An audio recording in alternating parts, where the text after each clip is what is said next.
ગુજરાતને તો શ્રી મોદી સાહેબના નેતૃત્વનો લાભ દરેક ક્ષેત્રના વિકાસ માટે અઢી દાયકાથી મળી રહ્યો છે. આજે ગુજરાતે એઆઈ ક્ષેત્રમાં અગ્રેસર બનવાની દિશામાં કેબલ લેન્ડિંગ સ્ટેશન પ્રોજેક્ટ માટે ગિફ્ટ સિટી અને હેનોક્સ આઈટી અને ડેટા સેન્ટર વચ્ચે એમઓયુ થયા છે.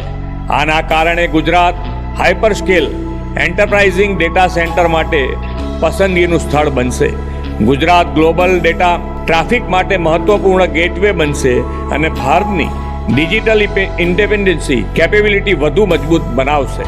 Cloud service, hyper scale data centre અને ડિજિટલ પ્લેટફોર્મ્સમાં આંતરરાષ્ટ્રીય રોકાણમાં પણ વધારો થશે. ઝડપી અને મજબૂત આંતરરાષ્ટ્રીય કનેક્ટિવિટીથી AI ML startup, fintech platforms અને ગ્લોબલ કેપેબિલિટી સેન્ટર્સના વિકાસથી ગુજરાત ભારતના ડિજિટલ ગેટવે તરીકે ઉભરી આવશે.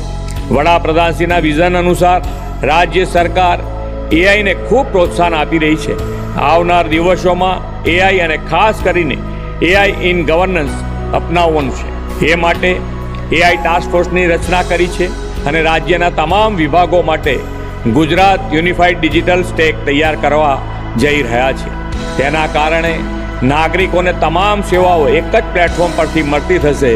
વિભાગો વચ્ચે ડેટા શેરિંગ ઝડપી અને સરળ બનશે અને યોજનાઓના આઉટકમનું રિયલ ટાઈમ એનાલિસિસ થઈ શકશે.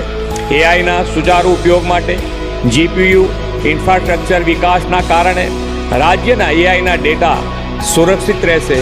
ગુજરાતી ભાષામાં એઆઈ મોડેલ વિકસિત થઈ શકશે અને રિસર્ચને વેગ મળશે.